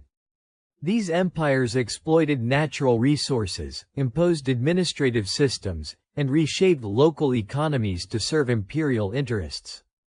Colonized populations often endured social hierarchies, restricted political participation, and cultural suppression. Despite this, local communities preserved traditions, maintained social cohesion, and, in some cases, resisted foreign domination through uprisings, revolts, or intellectual movements advocating self-determination. World War I was a critical catalyst for decolonization. The war weakened European powers both economically and militarily, undermining their ability to maintain colonial rule. Simultaneously, colonized peoples contributed significantly to the war effort, serving in military campaigns, providing labor, and supporting wartime economies. This participation not only exposed them to global ideas about freedom and equality but also highlighted the hypocrisy of fighting for democratic ideals abroad while being denied self-governance at home. The war also shifted global power, with the United States and the Soviet Union emerging as dominant actors. Both nations, for different reasons, promoted the idea of national self-determination, placing additional pressure on European empires to reconsider their colonial policies. Nationalist movements became the driving force behind decolonization. In India, leaders like Mahatma Gandhi and Jawaharlal Nehru mobilized mass movements emphasizing nonviolent resistance, civil disobedience, and the moral imperative of independence. Their efforts culminated in India's independence from Britain in 1947. Inspiring anti-colonial struggles worldwide. In Africa, movements emerged across multiple regions, combining political activism, labor strikes, and armed resistance to challenge European control. Figures like Kwame Nkrumah in Ghana, Jomo Kenyatta in Kenya, and Patrice Lumumba in the Congo became symbols of national liberation, advocating for self-rule, cultural revival, and economic autonomy. These leaders articulated visions for modern nation-states rooted in local traditions while seeking to navigate global pressures. Decolonization was often a complex and contested process. In some cases, independence was achieved through negotiations and legal reforms, such as in Ghana and India. In other regions, struggles were prolonged and violent, as seen in Algeria, Vietnam, and Indonesia, where wars for independence led to widespread destruction, displacement, and human suffering. European powers sometimes resisted relinquishing control due to strategic interests, economic concerns, or ideological attachment to empire. These conflicts shaped post-colonial politics, leaving legacies of division, militarization, and contested national identity that affected the stability and development of newly independent states. The formation of new nations brought both opportunities and challenges. Independence allowed formerly colonized peoples to establish political systems reflecting their aspirations, pursue economic development, and reclaim cultural identity. However, the legacies of colonialism, including arbitrary borders, uneven economic structures, and centralized administrative systems, often created obstacles. Many new states faced internal divisions, ethnic tensions, and governance challenges that tested their capacity to unify diverse populations. Economic dependence on former colonial powers and integration into global markets controlled by wealthier nations also limited their ability to pursue autonomous development strategies. Global institutions and international politics played a significant role in supporting or constraining decolonization. The United Nations became a platform for advocating self-determination, with resolutions affirming the right of all peoples to independence and sovereignty. Cold War dynamics also influenced decolonization, as the United States and the Soviet Union sought to gain allies among new nations. While this provided some political leverage and support, it also led to ideological interference, as superpowers encouraged alignment with either capitalism or communism, sometimes exacerbating internal divisions or fueling proxy conflicts. Cultural revival and national identity were central to decolonization. Newly independent states emphasized education, language, and media to foster a sense of national cohesion and pride. Traditional practices, historical narratives, and indigenous knowledge were celebrated as symbols of resistance and continuity.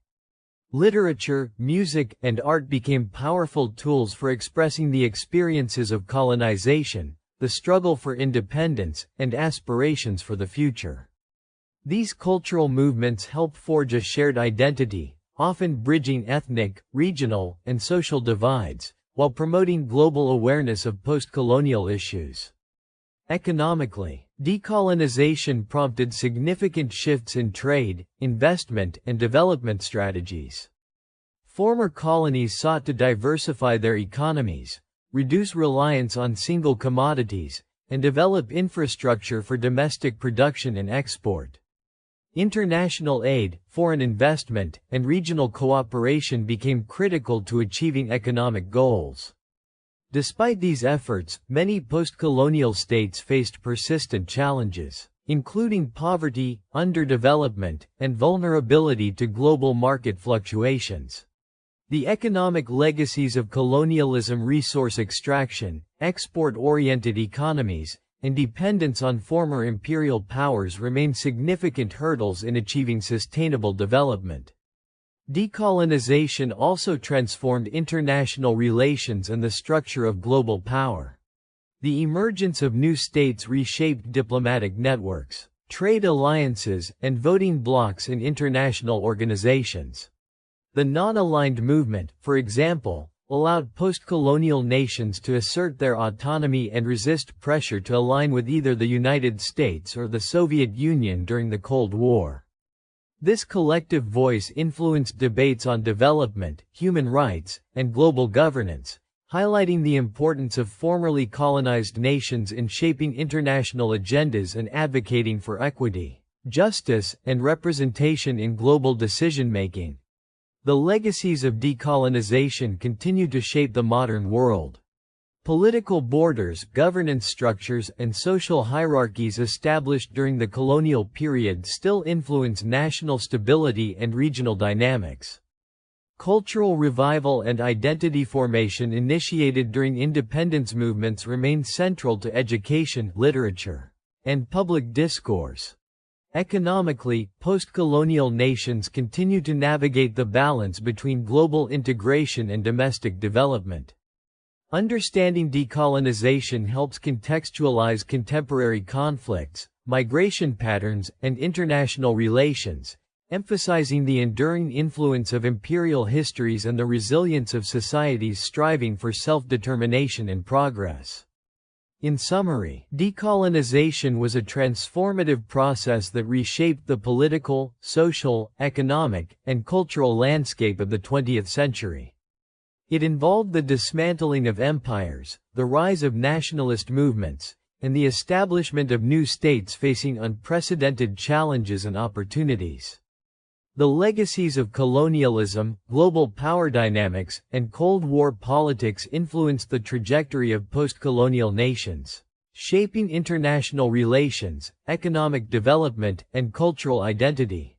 Studying decolonization provides critical insights into the complexities of national sovereignty, the challenges of building modern states, and the ongoing struggle for justice, equality, and self-determination in a globalized world. The Cold War was a defining conflict of the 20th century, shaping international politics, economics, culture, and technological development for nearly half a century. Unlike traditional wars, it was primarily ideological, political, and economic, rather than directly fought on a global battlefield. Emerging after the devastation of World War I, it pitted two superpowers against each other, the United States, representing capitalism and liberal democracy, and the Soviet Union, promoting communism and state-controlled economies. The struggle for influence extended far beyond Europe, touching Asia, Africa, Latin America, and the Middle East, creating a world divided between competing ideologies. The Cold War was marked by military alliances, espionage, propaganda, proxy wars, and a nuclear arms race, all of which had profound implications for global stability, society, and technological progress. The roots of the Cold War can be traced to the fundamental ideological and political differences between the United States and the Soviet Union. During World War I, these nations were allies against a common enemy, but their visions for post-war Europe diverged sharply.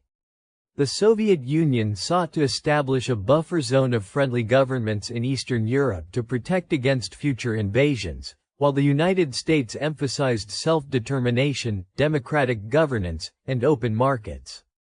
This ideological divide fueled mutual distrust, suspicion, and the perception that the other posed an existential threat. Political, economic, and military competition soon became the defining feature of international relations, shaping policy decisions and global alliances. One of the earliest manifestations of the Cold War was the division of Europe. Germany became the epicenter of confrontation, with the country split into the capitalist West Germany and communist East Germany.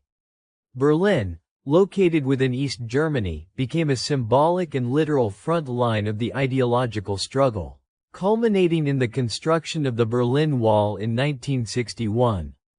Eastern European countries, such as Poland, Hungary, and Czechoslovakia, were incorporated into the Soviet sphere of influence, often through coercion, while Western Europe received support through initiatives like the Marshall Plan, which provided economic aid to rebuild war-torn economies and strengthen democratic institutions. This division entrenched opposing blocs, forming the North Atlantic Treaty Organization NATO and the Warsaw Pact as military alliances aligned with the United States and the Soviet Union, respectively. The Cold War extended far beyond Europe, as both superpowers sought to expand their global influence. In Asia, the conflict manifested in events such as the Korean War, which saw the Communist North supported by China and the Soviet Union, and the capitalist South backed by the United States and its allies. The Vietnam War later became another flashpoint, with the United States intervening to prevent the spread of communism, while the Soviet Union and China supported North Vietnam. In the Middle East, Africa, and Latin America, newly independent nations became arenas for ideological competition, with both superpowers providing economic aid, military support, and political guidance to gain allies and counter each other's influence.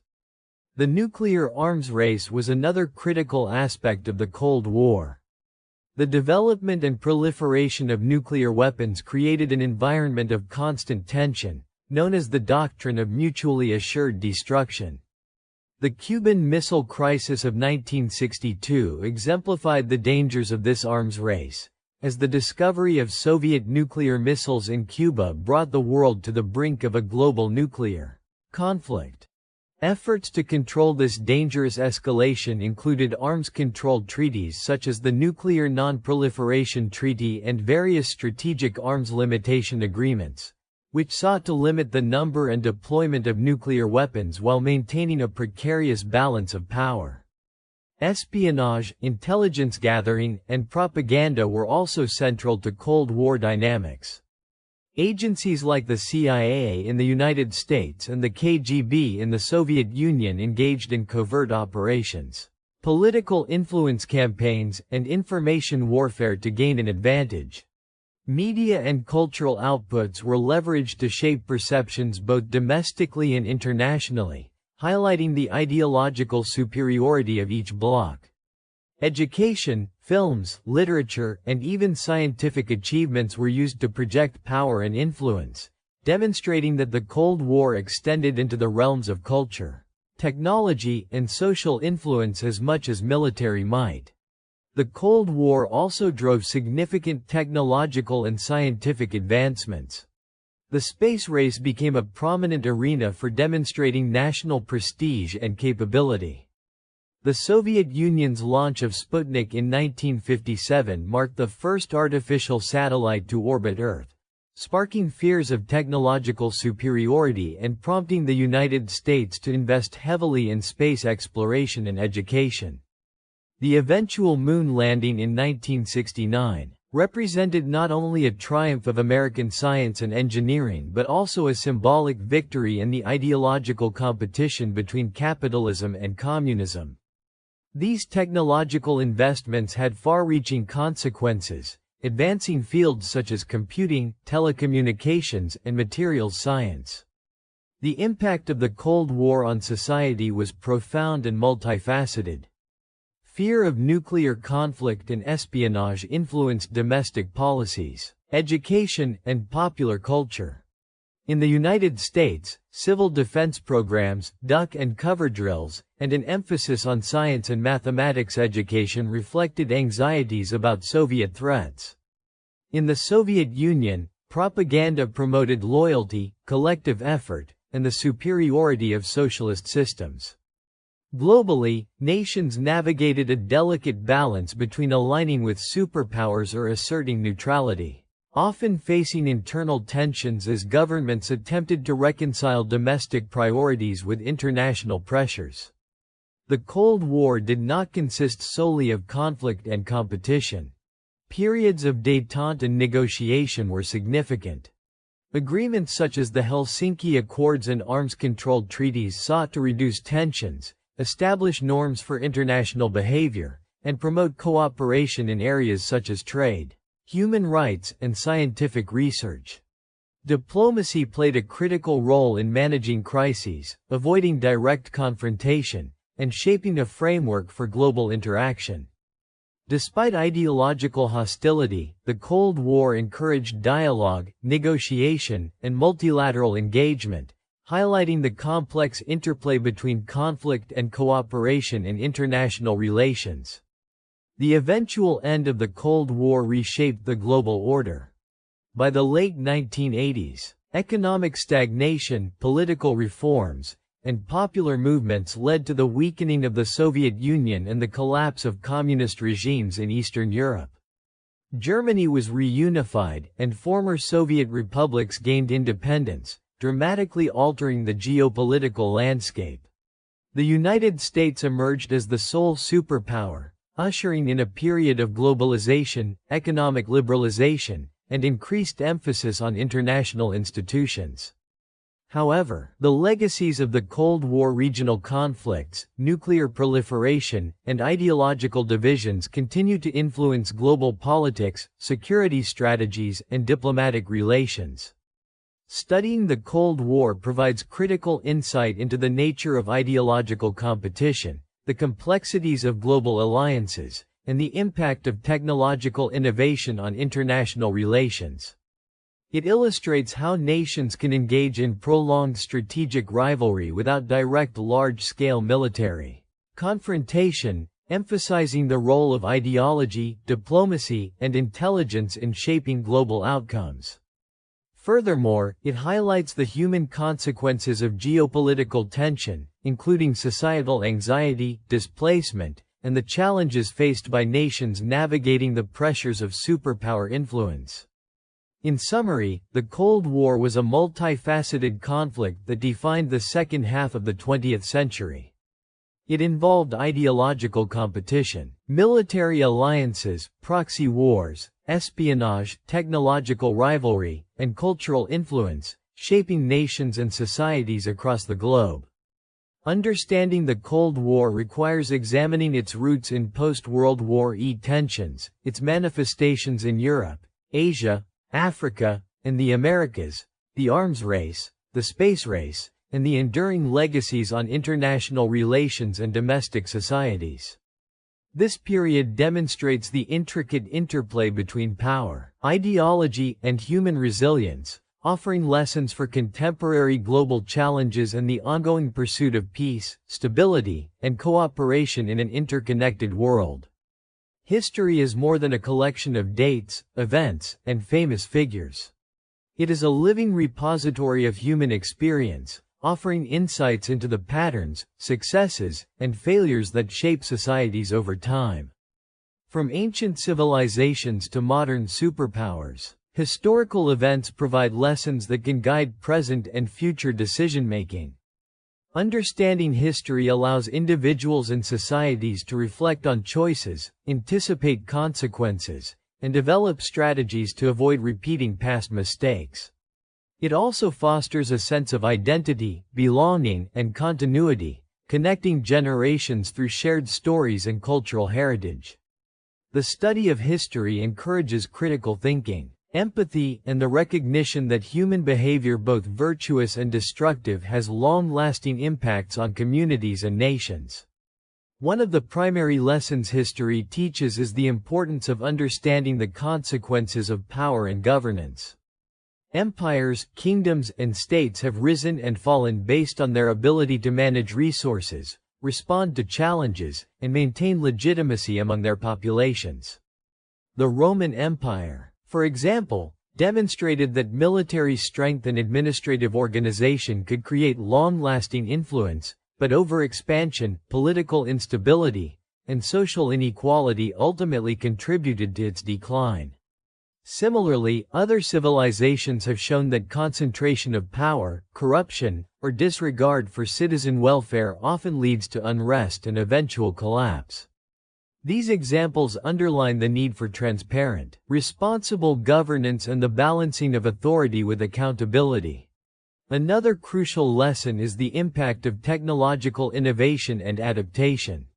Human progress has consistently been accelerated by advancements in tools, communication, transportation, and scientific understanding. From the agricultural revolution, which transformed nomadic societies into settled civilizations, to the industrial revolution, which reshaped economies and social structures, history demonstrates that innovation drives profound change. Yet, technological progress also brings risks, including environmental degradation, social disruption, and the potential for conflict. By studying past transformations, societies can better anticipate the benefits and challenges of new technologies, ensuring that innovation serves the broader good rather than exacerbating inequality or instability. History also provides valuable insights into the causes and consequences of conflict. Wars, revolutions, and ideological struggles reveal patterns in human behavior and the dynamics of power. Conflicts often emerge from competition over resources, territorial disputes, social inequality, or ideological differences. The consequences are rarely limited to immediate participants. They ripple across borders, generations, and cultures, shaping political structures, economies, and social norms. Studying these patterns enables policymakers, scholars, and citizens to identify early warning signs, pursue diplomatic solutions, and develop mechanisms to reduce violence while promoting justice and stability. Cultural exchange and the movement of ideas are another enduring theme of history. Trade, migration, and conquest have facilitated the spread of knowledge, art, religion, and scientific discovery across continents. Ancient civilizations such as Mesopotamia, Egypt, India, China, and Greece contributed to the cumulative development of mathematics, medicine, philosophy, and literature. These exchanges enriched societies and fostered innovation, highlighting the benefits of openness, collaboration, and cross-cultural understanding. Conversely, isolationism and suppression of knowledge often limited growth and perpetuated conflict. History, therefore, underscores the value of curiosity, dialogue, and the sharing of ideas in fostering resilient, adaptable societies. The study of history also emphasizes the resilience and agency of individuals and communities. Even in periods of oppression, poverty, or war, people have found ways to innovate, resist, and sustain cultural practices. Figures such as Mahatma Gandhi, Martin Luther King Jr., and countless unsung individuals demonstrate that perseverance, strategic action, and moral conviction can influence societal change. Moreover, grassroots movements, social reforms, and collective action have often shaped the trajectory of nations more powerfully than the decisions of rulers or elites. Recognizing this agency empowers individuals to engage meaningfully in shaping their societies, informed by the successes and failures of those who came before. Historical narratives also highlight the importance of empathy and perspective. Understanding the experiences of people from different cultures, social classes, and historical periods allows for a more nuanced comprehension of events. It reveals that history is rarely black and white. It is shaped by complex interactions of context, circumstance, and human choice. By studying multiple perspectives, societies can foster tolerance, mitigate prejudice, and build more inclusive policies. This approach is particularly important in a globalized world where actions in one region can have far-reaching implications elsewhere. Environmental history offers lessons on the relationship between humans and nature. Societies that overexploited resources, ignored ecological balance, or failed to adapt to environmental changes often face decline. Examples include the deforestation and soil depletion of ancient civilizations, the Dust Bowl in 1930s America, and the industrial pollution of the 19th and 20th centuries. Conversely, societies that developed sustainable practices, whether through agriculture, water management, or urban planning, often enjoyed greater longevity and stability.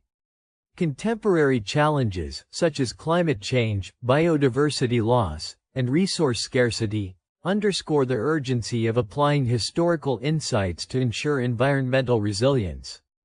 Global interconnectivity is another lesson that emerges from history.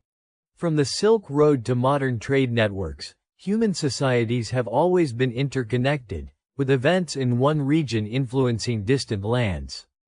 Economic crises, pandemics, migrations, and technological advancements have demonstrated that no nation exists in isolation.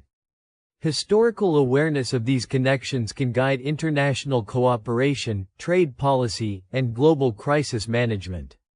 It also highlights the importance of solidarity, diplomacy, and shared responsibility in addressing transnational challenges. Education and the preservation of historical memory are critical to passing on these lessons. By documenting events, analyzing sources, and encouraging critical thinking, societies ensure that knowledge is not lost and that each generation can learn from the experiences of the past. Museums, archives, literature, and digital platforms serve as repositories of human experience, while education systems equip individuals with analytical tools to interpret complex events. This continuity of knowledge is vital for informed decision-making, responsible citizenship, and the cultivation of a society capable of facing future challenges with awareness and foresight. In conclusion, the legacy of history is a multifaceted treasure trove of lessons, insights, and cautionary tales. It teaches the importance of responsible governance, technological foresight, conflict resolution, cultural exchange, individual agency, empathy, environmental stewardship, global cooperation, and education. Understanding history allows societies to navigate present complexities, anticipate potential challenges, and make choices that promote long-term stability, justice, and prosperity. Far from being a static record, History is an active guide, reminding humanity that every action resonates beyond the immediate moment and that the past, present, and future are intimately intertwined. By studying and applying these lessons, individuals and nations can work toward a more informed, compassionate, and resilient world. As we wrap up this journey through the stories and lessons of history, it becomes clear that the past is not just a collection of events, it is a mirror reflecting human nature, creativity, resilience, and sometimes our mistakes. Each empire, invention, conflict, and cultural exchange has shaped the world we live in today, offering lessons that are still relevant and vital. By studying these moments, we gain perspective on how societies evolve, how challenges can be met with innovation, and how the choices we make now can influence generations to come. History teaches us to think critically, act wisely, and appreciate the interconnectedness of our world. It reminds us that every individual has the power to contribute, that empathy and understanding are tools for progress, and that learning from the past is the key to building a better future. As we close this chapter, take a moment to reflect on the stories that resonated with you, the lessons that feel most meaningful, and the ways in which history can guide your own journey. Thank you for joining this exploration of our shared past. Stay curious, keep asking questions, and remember, every story, no matter how small, contributes to the bigger picture of humanity.